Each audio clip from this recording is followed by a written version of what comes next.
and Greg and Richard right here on Talking Red.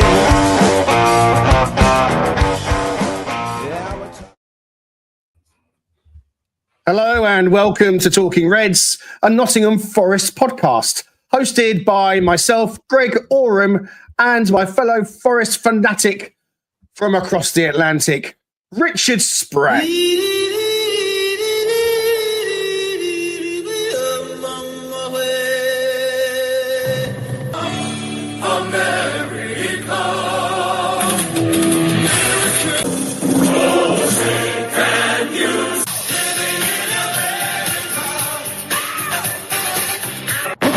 From now on, it's going to be America first.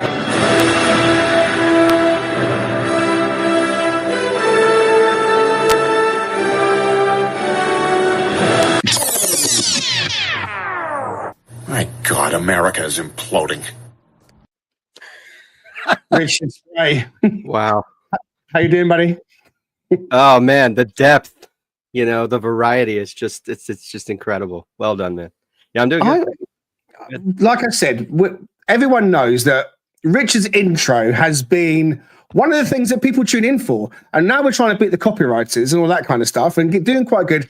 Greg has gone into mashup mode, so get ready for a series of different things coming your way. Got to introduce my co-founder, co-host in the best possible way, haven't I? Right, the dust has settled, and it feels enough has been said about the debacle of last Saturday, and now all eyes are on the City Ground this weekend as Nottingham Forest welcome Brighton to Trentside for what we are sure will be a tough battle for 3 points. Forest get underway in the early 12:30 kickoff, and they will surely want to put down a marker immediately that their top four credentials are still intact and that the blip of last weekend has been addressed fully by each and every member of the staff and squad. So, can the Tricky Trees bounce back with a win, or will the Seagulls be hovering and waiting to swoop in on more Forest frailties? We're going to look at that and chew the fat over any transfer talk circulating in these final throes of the January window. Richard and I are delighted, as always, to have with us the Statman, Danscape, and the Force Ghost that is Raf The Random Pundit. Help me, Obi-Wan Kenobi. You're my only hope.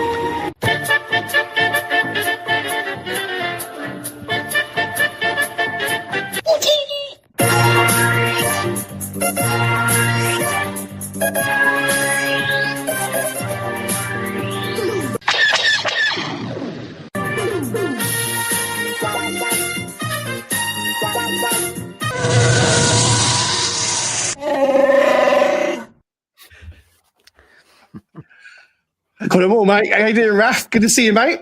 Honestly, I am 2,000 times better from having heard that. That is absolutely brilliant. I'm so chuffed with that. I should hope so. It took me about an hour. I was thinking, what can I do? What can I do? What is Raf? Raf's the Force Ghost. So there we need to try and do something a bit Star Warsy. So that is now your Star Wars Force Ghost intro. Although the Force Ghost apparition is slightly less now you've moved rooms in your flat. So it's great to have you with but yeah, you're kind of like a James Bond villain chair there now. So I might lean on maybe some Bond villain theme things. Danscape's with us as well. How you doing, Dan? You okay, buddy? Yeah, I'm good. Yeah, just a normal boring week. Yeah, waiting for the football to kick off, basically. Well, it's coming soon. It's coming soon. Right. Okay. We are grateful for anyone that's with us. Please don't forget to get involved in the comments. Let us know that you are here. Quick early shout out to Anna Hewson. She says, morning, guys. Sorry, couldn't be there yet. We did ask Anna if she could come on, but she's got an important appointment with William this afternoon. So, Anna, I'm coming back for you soon. I promise you that. The Cheese Trader is watching as well. He says, morning, chaps. Hope you're well. How are you? And Steph, yes, Steph is happy to catch this one live all the way from Boston. Loving Richard's intros. Thanks, Steph. Really appreciate you and really appreciate your comments on YouTube that don't go unnoticed as well. All right. Christmas tree gate was something we spoke about the other day. So for those of you that missed it, then the Christmas tree came back before the Bournemouth game, and we're blaming that for our defeat. So I thought the only thing I could really do was probably get myself a new Christmas tree. So for those of you watching, the Christmas tree is back or thereabouts. So hopefully that will see us through this weekend. All right. Please do go ahead and hit like and subscribe to be sure not to miss any future episodes from Talking Reds.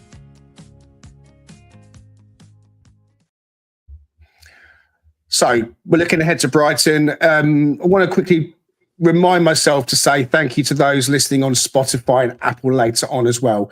Anyone who comes to it after the live, we don't forget about you, and we're grateful for you finding us and joining in.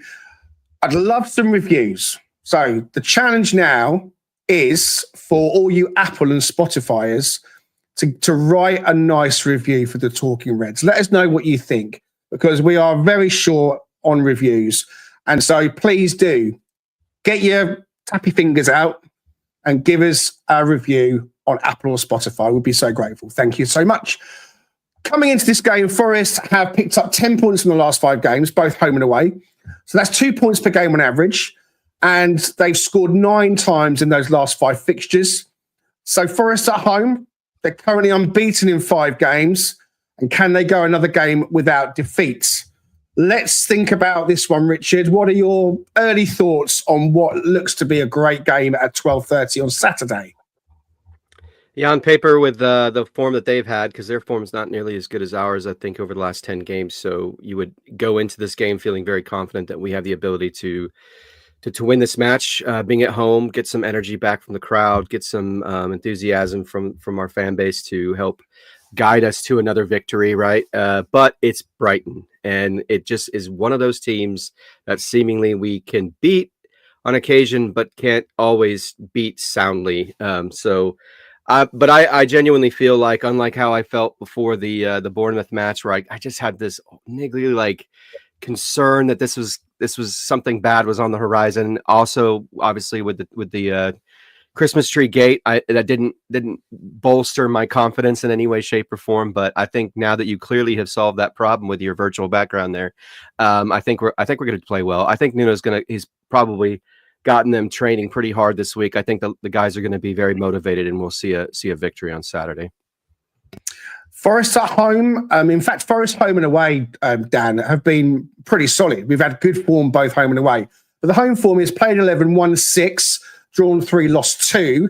We've scored 15, 10 goals against. So averaging 1.91 points per game. I'm sounding like you with these stats all of a sudden, aren't I? So going into this weekend, I'll go home. back at home. I'll go. Well, I look up to you. You're a man who's after my heart, I believe. What are you thinking then? Is it as simple as brush it under the carpet last week, back at home, plough on as we have been? What do you think? Well, I looked. It's the first time Nuno as a manager has lost a game 5-0, so he'll not be happy about that. I think he did lose one 6-1 early days at Rio Ave when he was there, but it's not characteristic for him to have a heavy defeat, and I think it's also not characteristic for him for that to carry on into a really bad run. Rarely does he see a team lose more than a couple in a row against top teams. So I think he'll be pretty calm about it. He'll know that if we go back to basics, make ourselves hard to beat, then this for me is just a game to just try and get points out of. Don't worry about style of play, anything like that. Let's try and get some points on the board before the more difficult games. But overall, I think we'll have to score 2 to win it, basically, is my view, I think. Where you at, Raf? I know that this one is kind of puzzling you a little bit. You're not quite sure where it's going to go. What are your kind of early thoughts then on how Forest might approach this one, and how do you see this one going? Yeah, Brighton always give me a bit of the heebie-jeebies, just because you just never know exactly which Brighton's going to turn up as well. And they can be absolutely devastating on their day, but they've been off form. I do like the matchup though, and there's a huge amount of encouragement of the fact that they lost 1-0 to Everton, right? That also really fills me with confidence and potentially where they are at the moment, and still potentially in a bit of transition. as a squad. I think this actually might be one that we nick 1-0 potentially. And I think that our playing style, if we get back to basics like Dan was talking about, which I hope Nuno will do, and that defence, I'm hoping they're not pointing fingers at each other, but have come together and just gone, how have we let in 5 goals? That shall not pass. Like this next game, we get a clean sheet, and they are really gunning for a clean sheet because their egos must be seriously bruised. And it's got to be a bit embarrassing as well. You sign a brand new contract and you ship 5 goals. I genuinely think we're going to get a clean sheet in this game, and then it's about nicking a goal and just job done. Move on to the next one. It does feel like when Forest lose, they properly lose as well. I mean, apart from the against Fulham, we didn't score. It was only 1-0. But then Brighton, I beg your pardon, sorry, Newcastle scored 3 against us at home, 3 against Man City and Arsenal, 5 away at Bournemouth. So it kind of feels like clean sheet or the other way almost in some respects. I mean, Richard, how much, thinking about last week a little bit still and looking ahead to Saturday, how much was that defeat possibly coming? I mean, Forest rode their luck against Wolves. We won that game 3-0, but we gave up some big chances to them that they should have put away. Then there was the Southampton comeback in that second half, which Neil talked about, and then the 5-0. So kind of how much was that coming? And how much then does that really, kind of leading off from what Raf said about, and Dan, there's never lost 5-0 before. It's going to sting. He's going to want to get back to winning ways, but also to keeping a clean sheet. So how much is that going to guide Nuno's team selection? I know that, we're in that guessing game territory, so I'm asking you something you can only give an opinion on. But do you think it's going to make him think, right, I want to completely solidify that defence, and could 3 at the back rear its head in terms of 3 centre-backs and go with a 3-4-3 or something like that, or maybe a 5-3-2 or something? Or is he just going to say, look, we take it each game as it comes? The 5-0 we put to bed, I'm going to focus this in isolation. What do you think? Depending on the health of Callum Hudson-Odoi, I would imagine he might consider what you mentioned if he's going to go that 4-2-3-1 formation by putting Dominguez up in that wing position to help, drop back and provide some support in the midfield to pack that midfield. Because the common thread amongst all of those matches that you just referenced has been how they've played us through the middle. And we just have not seemingly made the adjustments during the course of the match in those kinds of matches to try to limit that. Because when we don't retain, I brought it up last time with Nuno's quotes post-match, which was the concept of allowing too much distance, giving them too much time to take action, not restricting space in the middle, not staying compact. I mean, everybody on the pitch last week was subject to just poor play and not playing within their normal mode of operating. And so it's going to be interesting to see if he decides, okay, you know what, we're at home, we're going to take it to them, we're not going to play afraid, we're not going to just react to what happened last week and feel compelled to have to shift out of what has typically been the formation that we've gone with and the personnel that we've gone with. But it all depends. I don't personally haven't seen, maybe you guys have seen some sort of updates. I think he's got a press conference today at 1:30, if I'm not mistaken. So there's probably going to be some allusion, he'll allude to what's going on with Callum. But I think at this stage, it's not going to hurt us if we try to pack that midfield a little bit and give it a little bit more, probably just help manage the space a little bit differently than we did against Bournemouth, because there's still plenty of firepower on that team that we're going to be facing, right?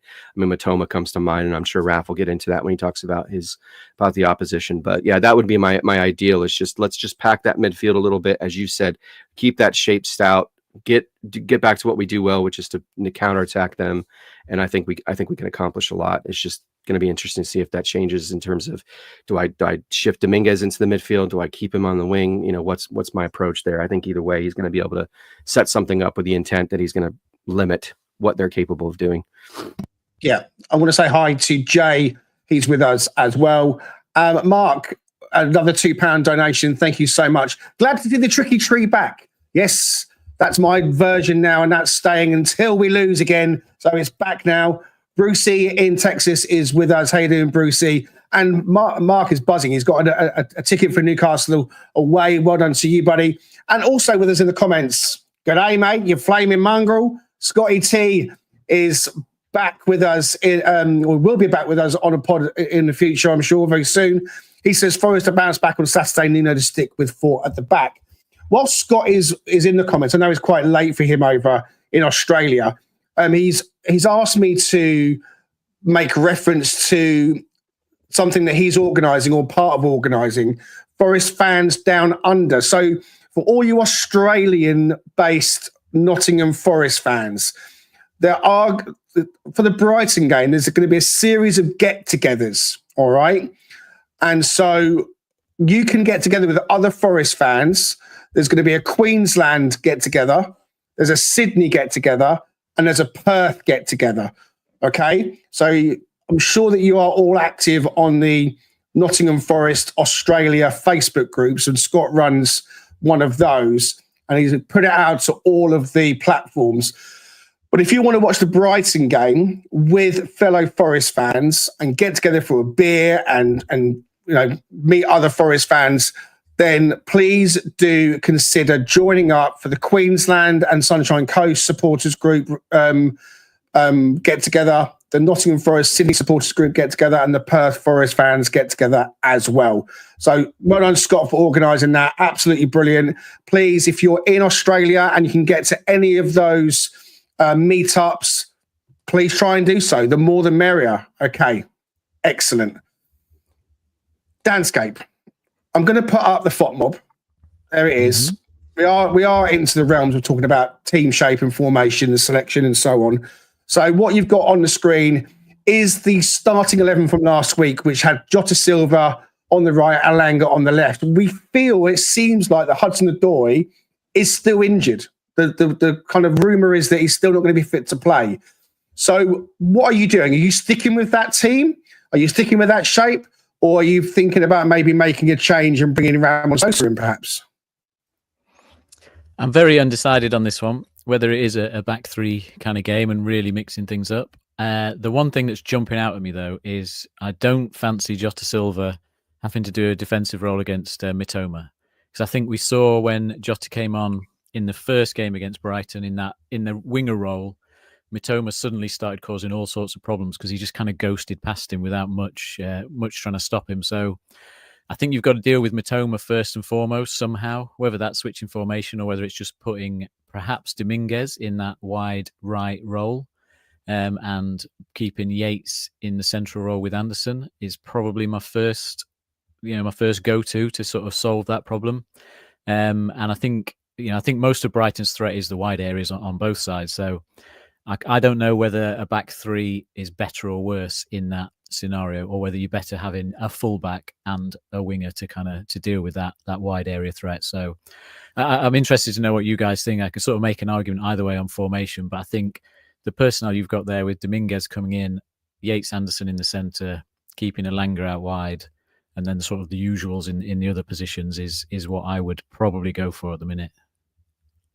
So are you happy then with Anderson and Yates in that midfield, or can you make a case with James Ward-Prowse, Dan?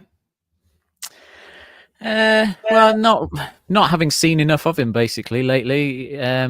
It's one of those games again. I don't think Brighton really try and dominate the midfield. Both of their midfielders are more defensive than attacking in their kind of role. They're more disruptive and just getting around the pitch. They don't necessarily want loads of the ball in the middle there. So I think there could be opportunity for Anderson to get a little bit more time on the ball maybe. But again, Anderson got caught out a couple of times at Brighton, I remember, where he sort of charged into a late press on a player and they just played round him very easily.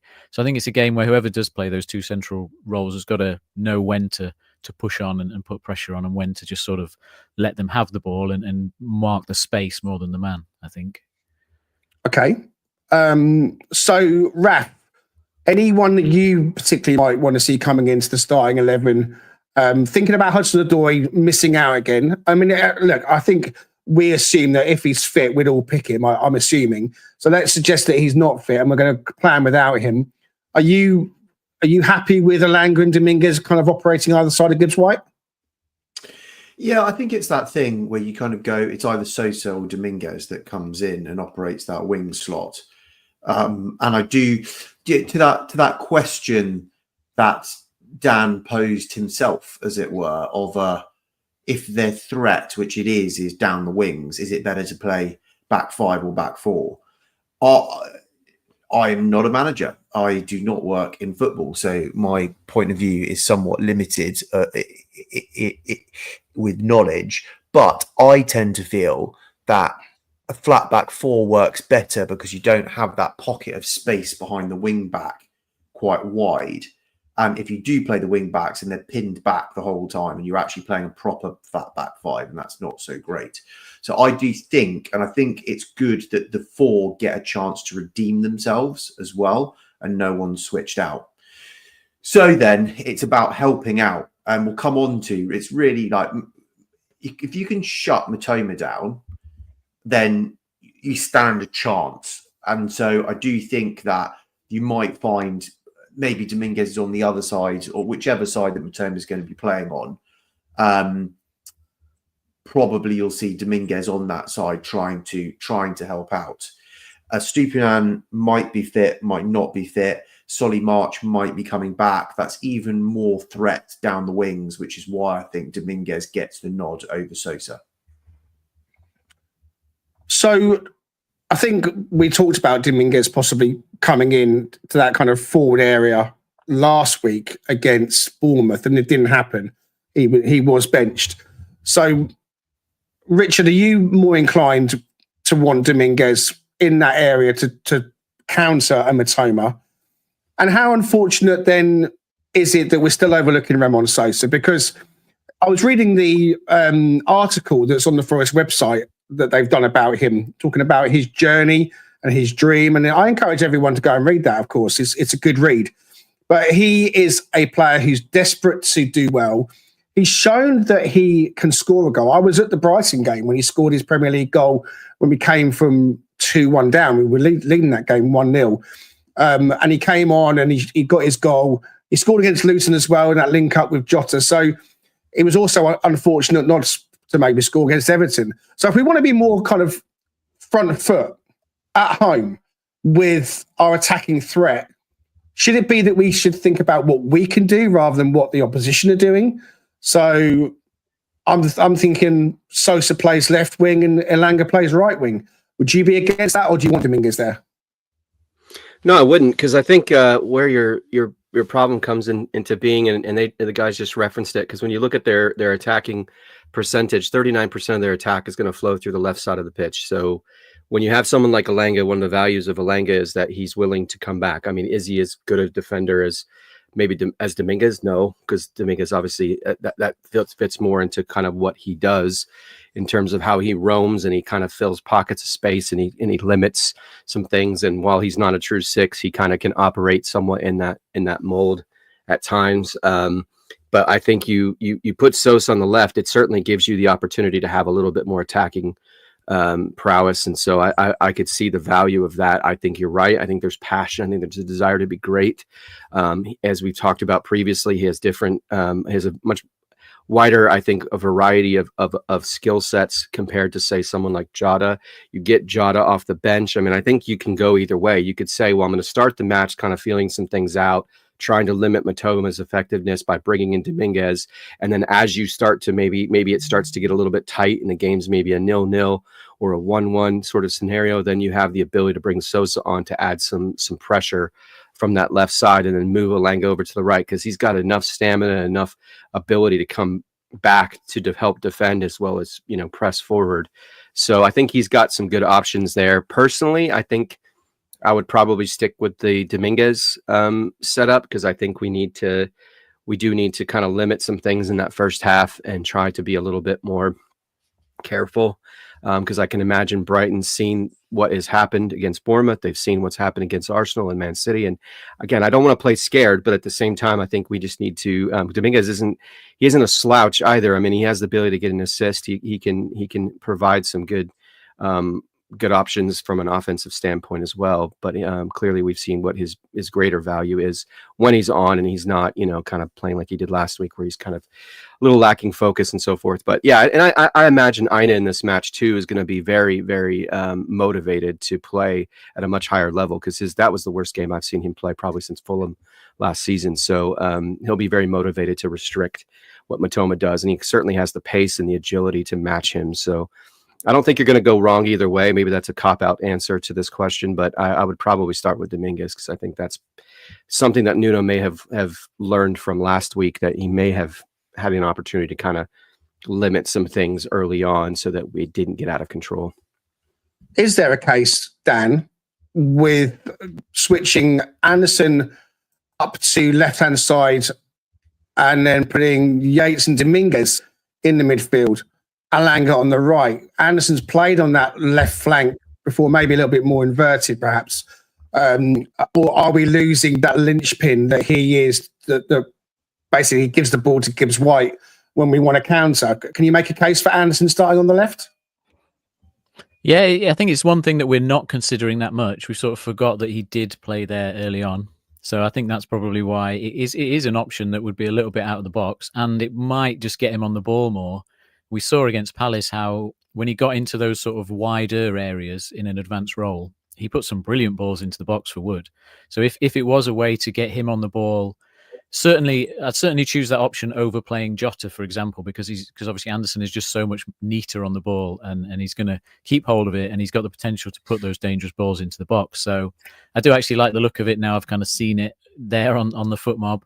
I do like the look of that setup. It gives you the protection. It does potentially just give you a little bit better control of the ball in the attacking area as well, with Anderson operating higher up out wide. So yeah, I'm all for that now. You've shown it me.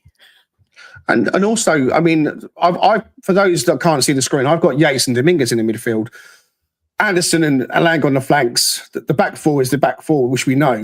I mean, to make it even sweeter than Raf, could we perhaps take Yates out and put Ward-Prowse in next to Dominguez? I know that we've been talking about Ward-Prowse and maybe bringing him in, but with Anderson now playing in that kind of more forward left area, does Ward-Prowse give us a little bit more creativity than Yates does next to Dominguez, or not? What do you think?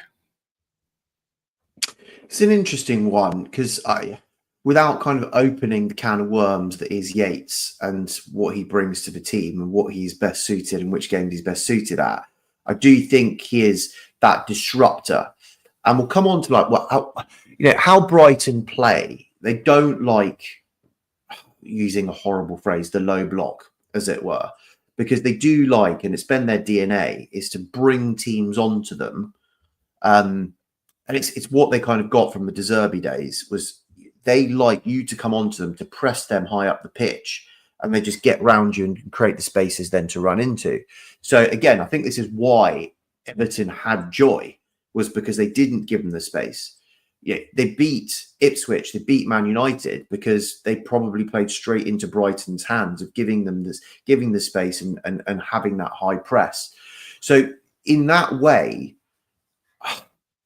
you really want those two in midfield to be high defensive units of what they're doing. And to that end, it might actually be Yates's game of trying to frustrate them and break up play in front of that back four as they're camping and trying to move the ball around to find a way through.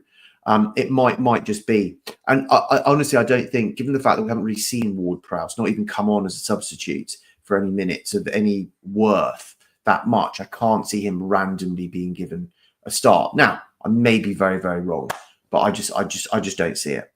No, I mean, listen, we all of us are here to say it how we might see it, how we see it. We're fans with little, if any, if none, I should say, inside knowledge. So we're kind of saying it as from a fan's point of view. And we know that Ward-Prowse has had little, if any, minutes recently, and that might be a concern. It might be, is the loan really worth it if he's taking up a squad place and we're in the window? So I don't think he's going to be sent back. I think if he was going to be sent back, it probably would have gone before now.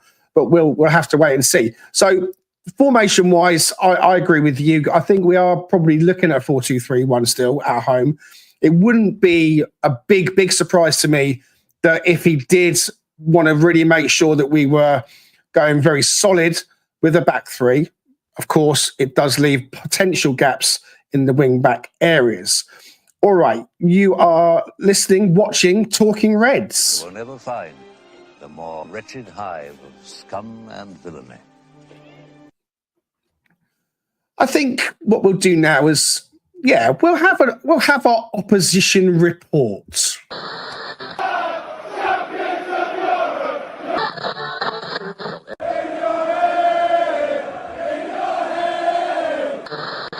Send them back to East London! We send them back!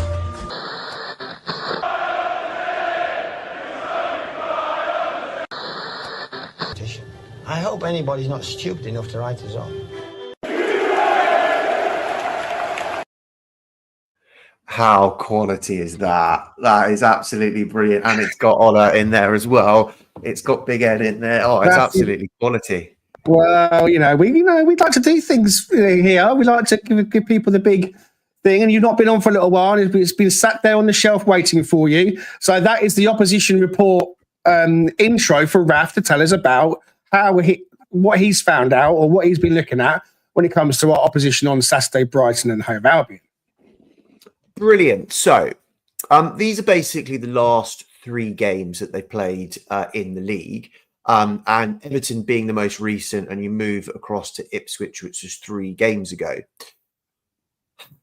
At first glance, you go, oh gosh, like we have no idea what they're going to do, because you look at this and they're fundamentally 3 different formations.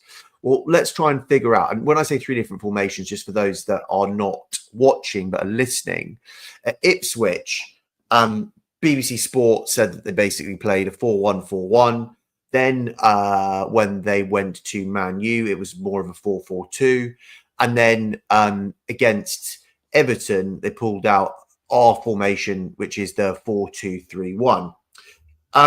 Saying that, I do think that there is some consistency. You see that they've got Van Heck and Dunk in the middle that are 2 big units. We think strategically also they will probably dominate in the air as well, like quite heavily.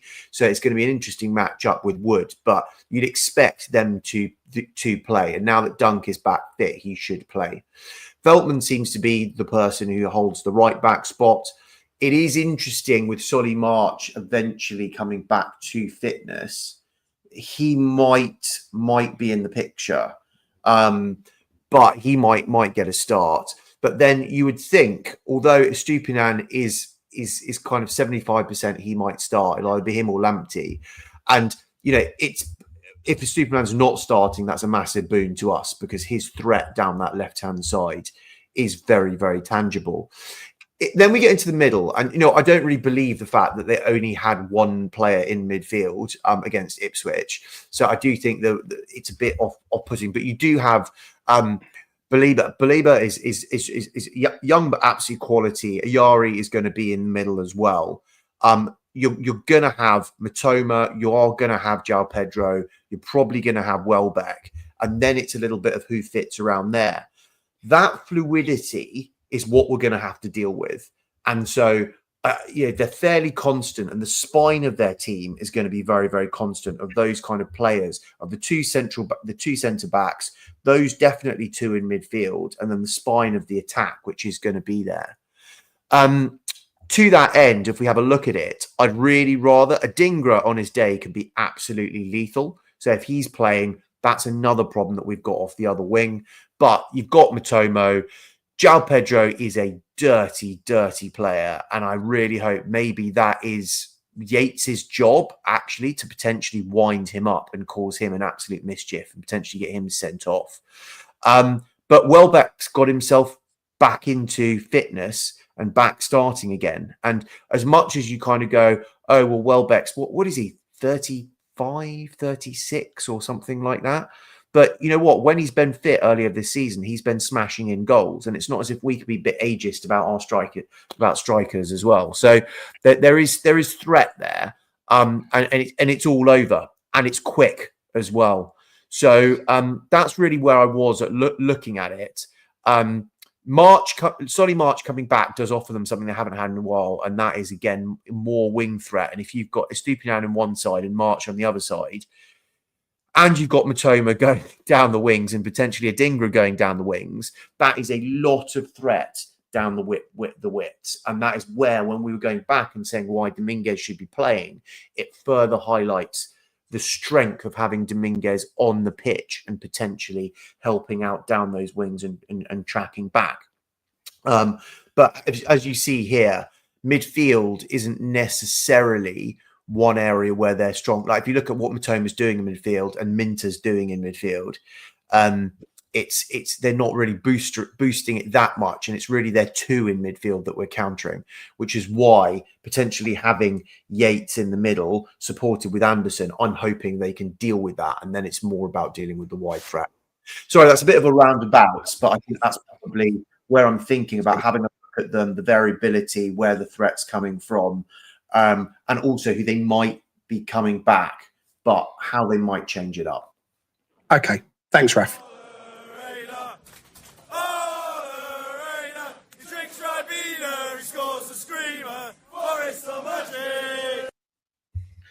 We are reviewing, or previewing, I should say, the Forest game against Brighton at the weekend. That was the opposition report from Raf. So let's have a look at a few more of the finer details.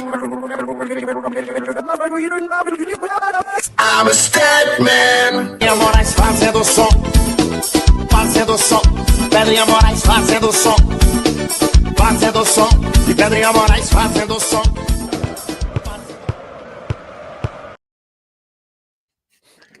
Yes, it's time for the Statman and his report on this match. Over to you, Danscape.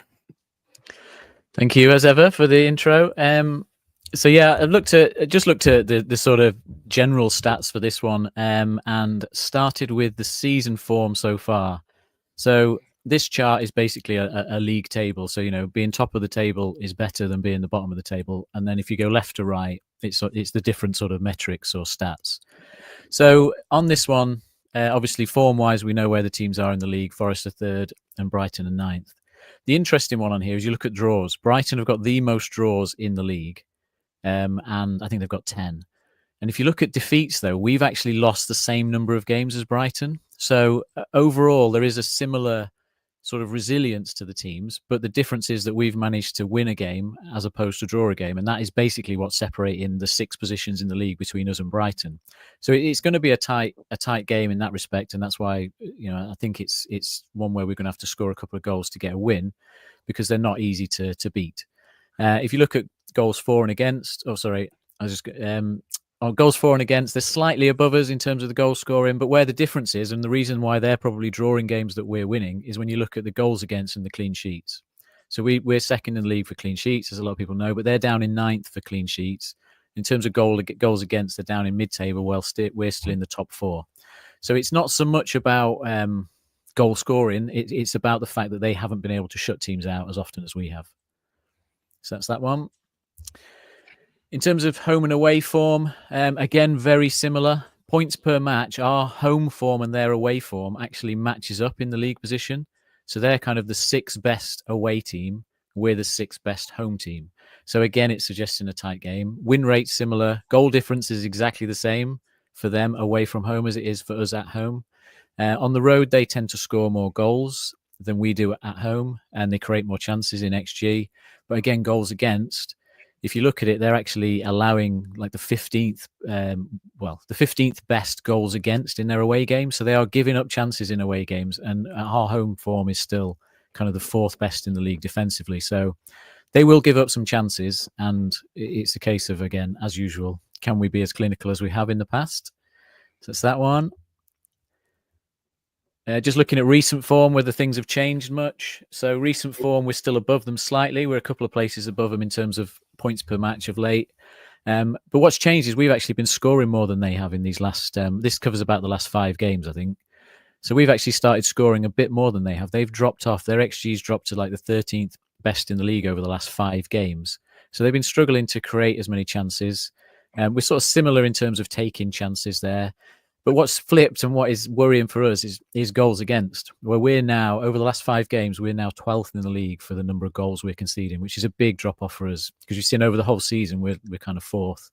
So that is a big drop-off. And if you look at errors, which is the next one along, you'll see that's probably where the issue is, in that we've suddenly, for a long time, we've been one of the top 2 in the league for just making like 1 error all season that's led to a shot, or 2 errors.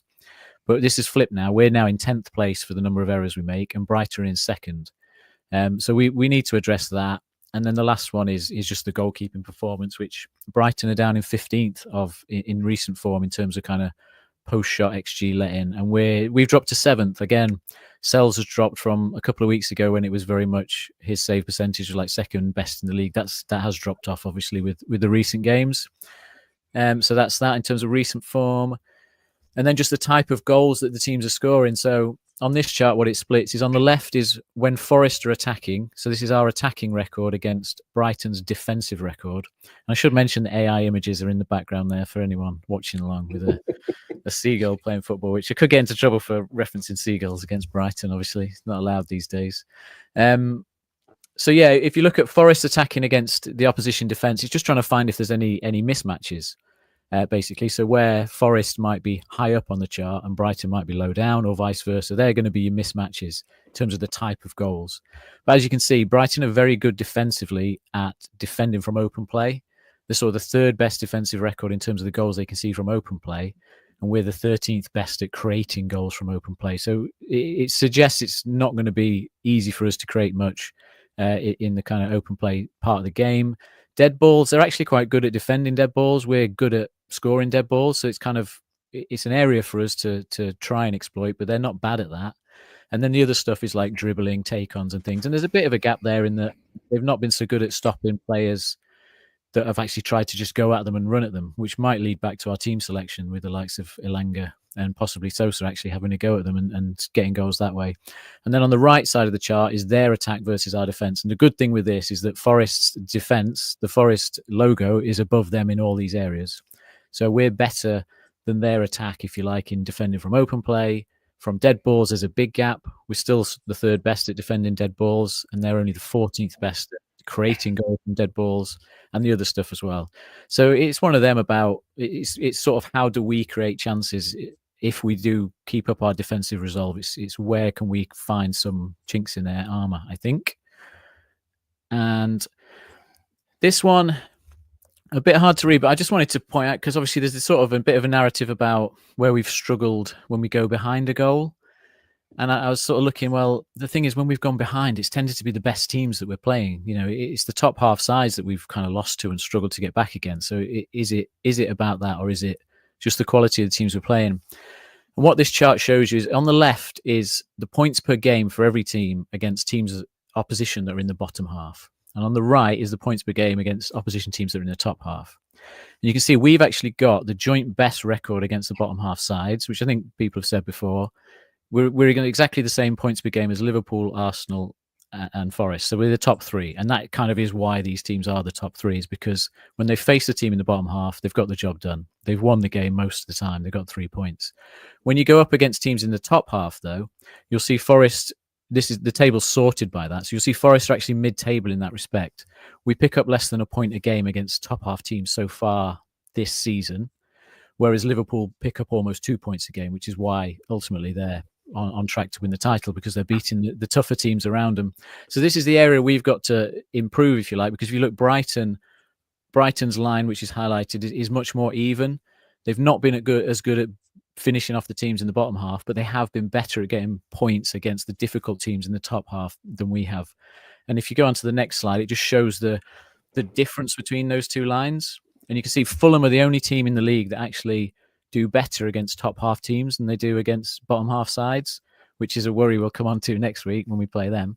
But in this instance, Forest have got the biggest difference between the performance. So Forest's have got a very good record against the bottom 3, but they've got the biggest drop-off when you then play the bottom 10. They've got the biggest drop-off when they then play the top half teams. And that ultimately, given our run over the next few games, is what we've got to address. And why I think we've got to go back to basics of just, however we can, let's get some points out of this game. Because historically this season, we haven't picks up that many points against the top teams. And that's it.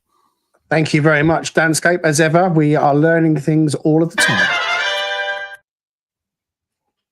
Okay, right. We are on the 45-minute mark. We've, I think, spoken about the game in pretty good detail. We are going to get some score predictions now. So I will start with Master Spray at the top. What do you reckon, Richard?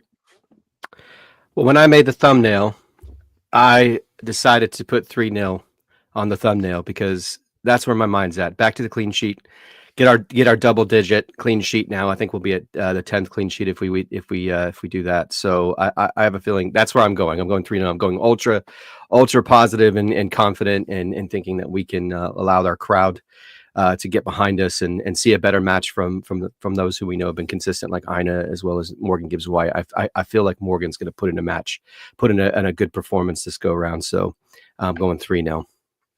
Okay, 3-0 from Richard. Raf, what do you think? Score prediction. Yeah, yes, you know, my kind of superstition, I always try and predict like a draw or a loss, and then we end up winning. But I do genuinely, I just feel we're going to nick this 1-0. If you, especially seeing Dan's stats, can they actually score against us? That's the thing. If we get back to what we've been like all season, so if we just shut up shop, get a clean sheet, and I see us just nicking 1-0, Morato timing it, and job done. Okay, so we've got a 3-0, we've got a 1-0. Dan, what are you saying? And go right in the middle, 1-1. I think it's a draw. I think everything about it's pointing towards a draw. And I think a 1-1 result wouldn't be too bad. There's a chance we can nick it, but I just think it points towards a draw. Okay, I'm going to say 2-0 to Forest. I think that the hitmen on my T-shirt, there you go, everybody, Gibbs White and Chrissy Wood, they are going to combine and they're both going to get a goal each. So Wood to score, Gibbs White to score. Shut up shop time in the second half with Morato, as you say, Raf, coming on and back to winning ways on Saturday. All right. Okay. We are going to move on and have a quick chat about one or two other things now. I want to mention the Forest women.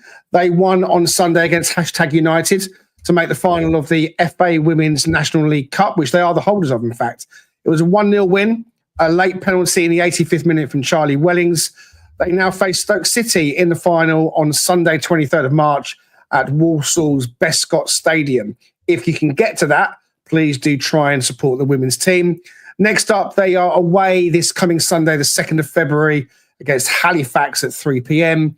The two sides last met in October at the City Ground, and Forest secured all 3 points on that day in a commanding 8-0 victory. So they want to get back to the top of the table.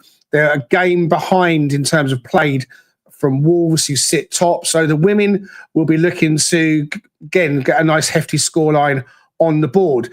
Last weekend was an interesting weekend because we lost 5-0. It was Nuno's birthday. It was also my son Orlando's birthday. I neglected to even say that. So happy birthday to my boy. He turned 8 and we had a good weekend, even though we lost. So I want to make sure that that's noted as well. But there was one other thing that came up last weekend that I cannot let go without comment. And it was the sight of quite possibly the greatest sausage rolls man has ever seen. Yes, indeed. Raf the Random Pundit decided he was going to make some monster sausage rolls. I think he was at a friend's party. And I put them on the screen. I've never seen anything like it. I mean, when we're talking about length on this podcast, we are talking about length. Raf, you know that you now are going to have to produce some of those sausage rolls for the next time we get together again. You're going to have to come laden. It'll be like carrying a couple of twins under your arm, like a log on your shoulder.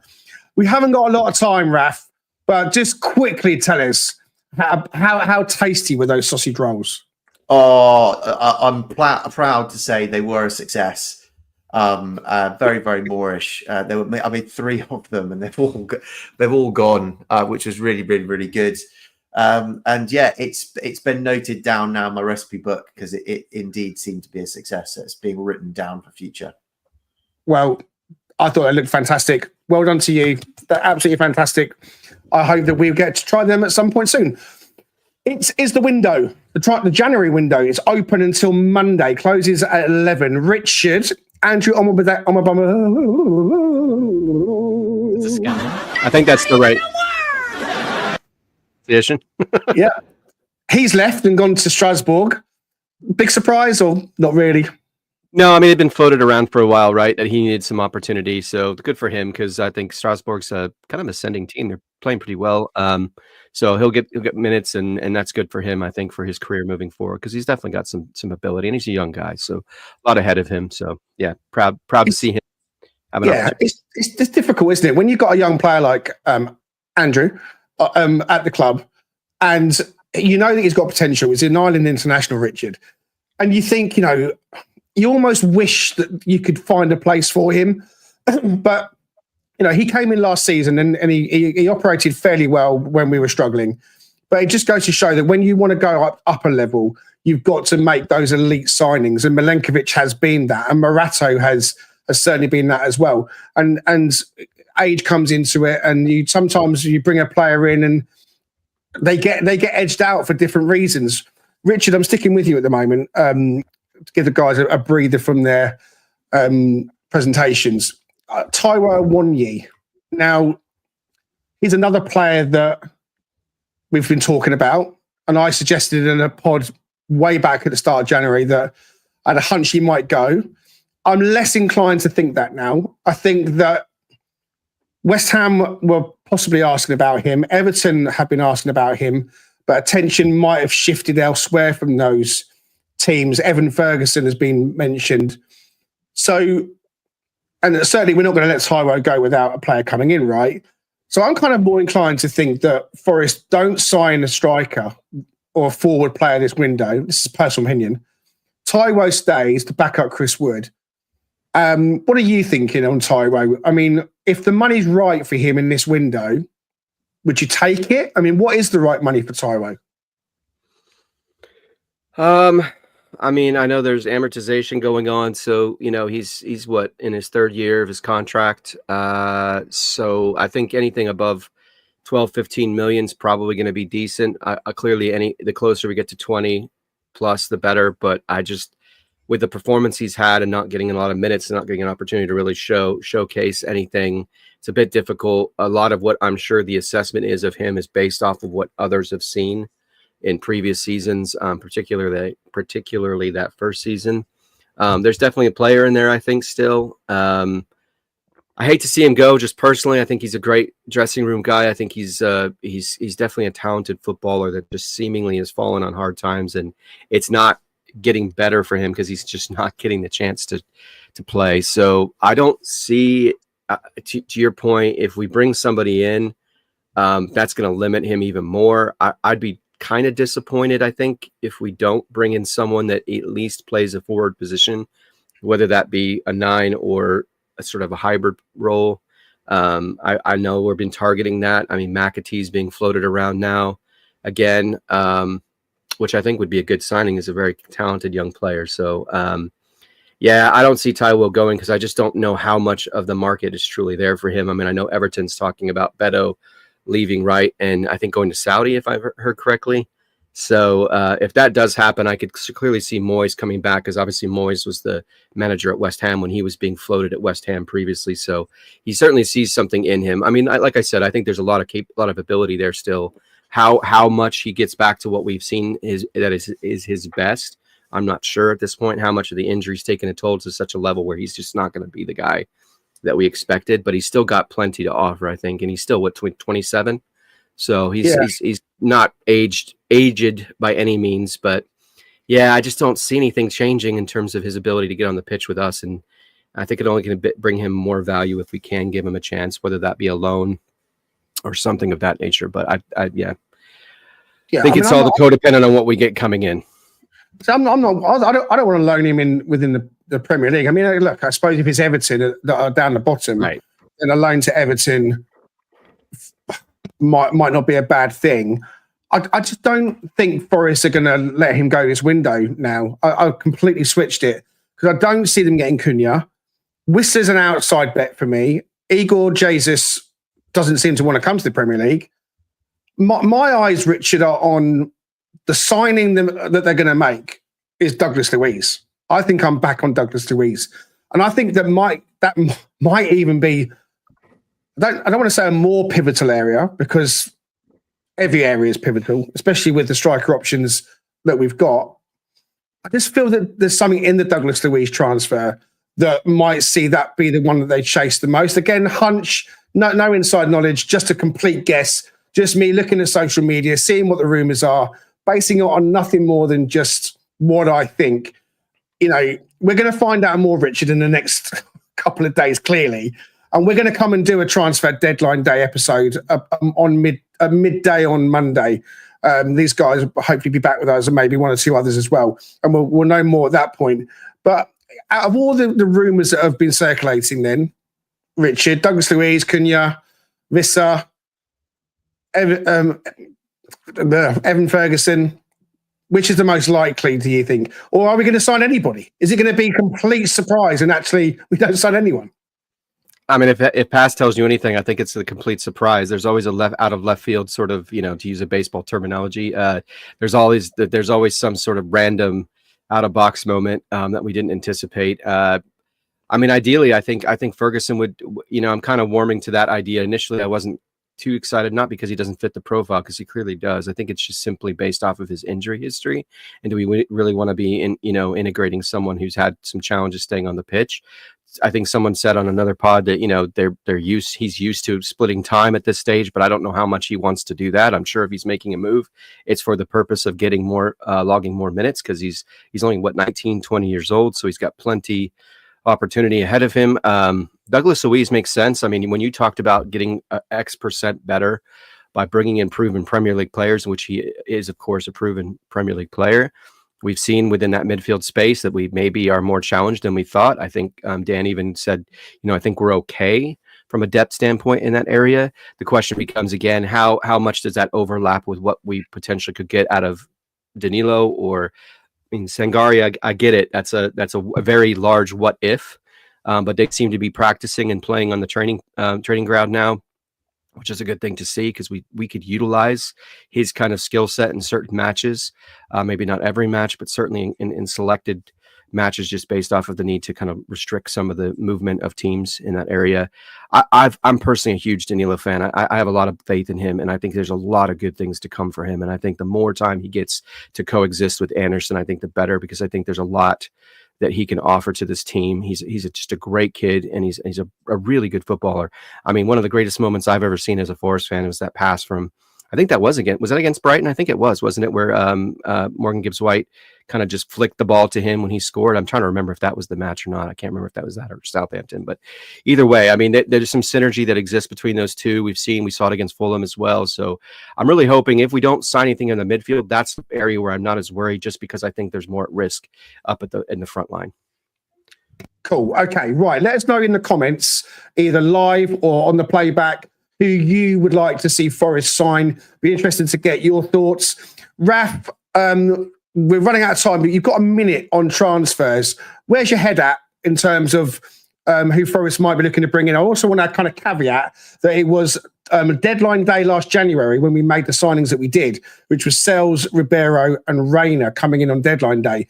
So I'm not expecting anything to happen before deadline day again. But Raf, what are you thinking on transfers? I just take a look across the squad. Where's the biggest fall off we have from the first 11? You look at centre back, we've got Morata that comes in. Wing backs, you've got Moreno that comes in. You look at midfield, and actually we've got stacks of options, and we've got Danilo and Sangare coming back from injury. You look at Morgan Gibbs-White, you'd switch Anderson in there. So you're actually looking at, and this is the issue we had when we were going, right, Callum Hudson-Odoi's injured, who's coming on? And we're trying to fit someone in there that's... So it's a winger, isn't it? So Sosa is good, but he's next season good for like kind of top 8. Jota's not a top 8 player right now. But you also look at Taiwo. Taiwo's not in his current form a top 8 player with where he is in his injury recovery. So it's a hybrid, because if Taiwo doesn't go, we've only got one squad space anyway. So it's one player, and they have to be a high. Visser, for me, ticks all the boxes of what we need. It's realistic. I think it's realistic. Yeah. So for me, that's where my head is.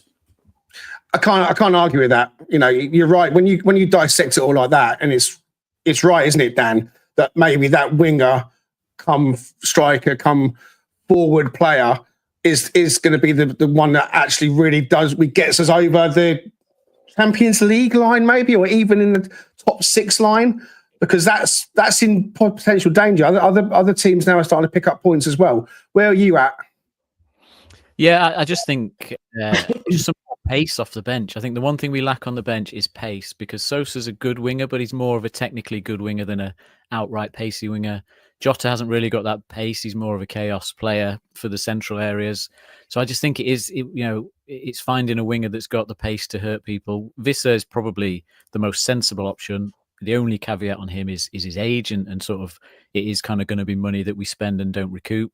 I think midfield area, we've already spent so much money that it would be a big surprise if we went and agreed a deal of like 40 million for Douglas Luiz. I'd still like a left-footed left back, if we had someone in mind that we'd fancy to bring into the team as a regular. That's a summer window thing for me. I think Moreno. Yeah, that's it. That's only if there's someone that's there that we think now's a good time to get them because it's a good price or whatever. So yeah, it's that versatile winger, but mainly just pace. I just think we need pace off the bench because it scares teams. Yeah. Okay, right, we're done, guys. We're out of time. One thing I want to quickly add before we finish is that Danscape has come up with the NFFC Podcast Prediction League. You might have seen this on Forest Focus earlier. A few of the podcasts, there are more than that are in the league, but these are the ones that are taking part. So it's a test of the members of the podcasts and their acumen and what they think on results over the season between now and the end of the season, that is. So there's a scoring mechanism in play, which I'm still trying to get my head around as well. I know Matt on Forest Focus said the same thing earlier. So none of us predicted that we would lose. I think one or two from the other podcasts predicted a defeat away at Bournemouth, so they're kind of sitting high after one game. So we'll be following the NFFC Forest Podcast Prediction League, and after this weekend, maybe we'll have moved up. I think, Dan, you were saying that no one's predicted a defeat for Forest this weekend. Is that right? That is correct. 27 people, and so far nobody's predicted that as a loss. So whether the deadline is tonight, so people might change their opinion, but yeah, it'd be an interesting scoreboard next week. Fantastic. So, Raf, anything quickly to say before we depart? No.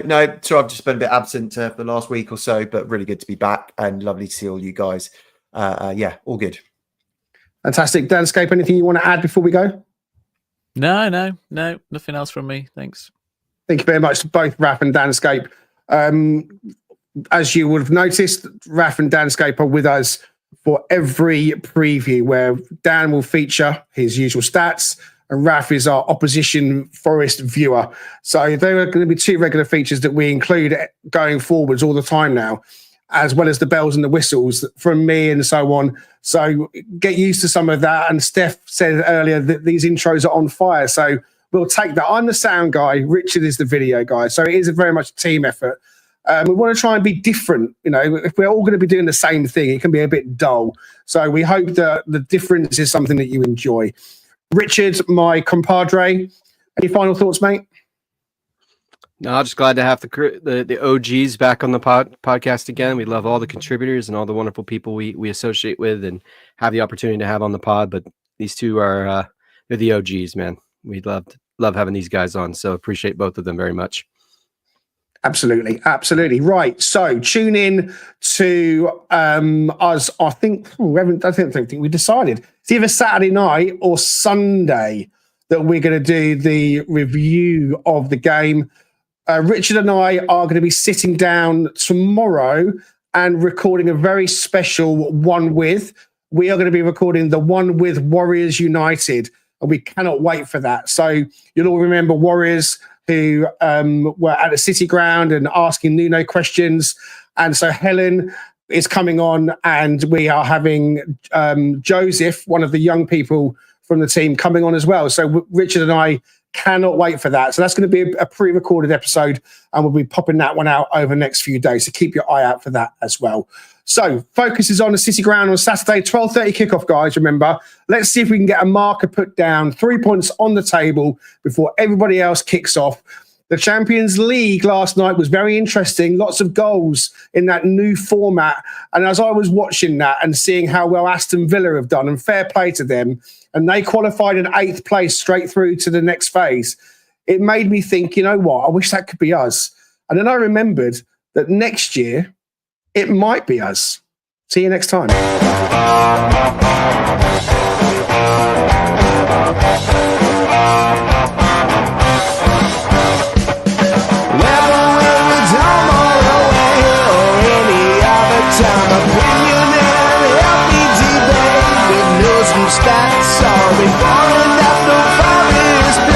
Come join Greg and Richard right here on Talking Red.